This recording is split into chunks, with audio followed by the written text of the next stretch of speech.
बहुत देर बाद उनको याद आया है कि काशीराम जी को भारत रत्न देना चाहिए।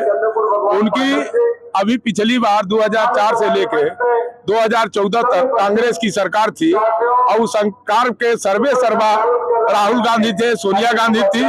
उनको उसी समय दे देना चाहिए था भारत रत्न, लेकिन इस समय केवल उसको राजनीतिक मुद्दा बनाना चाहते हैं। उनकी कोई ऐसी मंशा नहीं है। अच्छा, चुनाव आयोग ने 5 राज्यों की चुनाव की तारीखों का ऐलान कर दिया है। पश्चिम बंगाल में 23 और 29 अप्रैल को चुनाव होगा। क्या मुद्दे रहेंगे इस बार पश्चिम बंगाल में?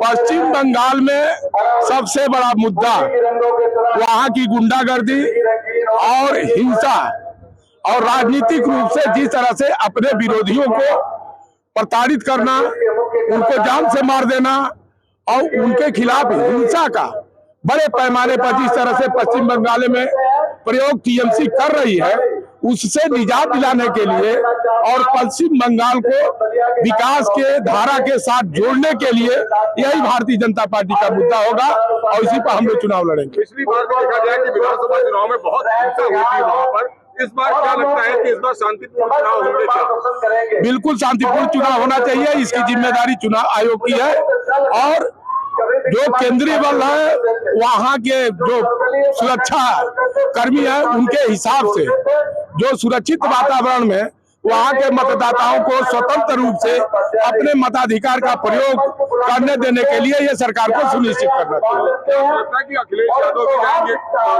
ममता बनर्जी के समर्थन में और तमाम जो इंडिया गठबंधन के नेता हैं, उसका कोई असर पड़ेगा क्या? अखिलेश यादव दिल्ली में भी प्रचार करने केजरीवाल का गए थे और महाराष्ट्र में भी प्रचार करने गए थे, बिहार में भी गए थे और हर जगह भारतीय जनता पार्टी की सरकार बना के आ गए।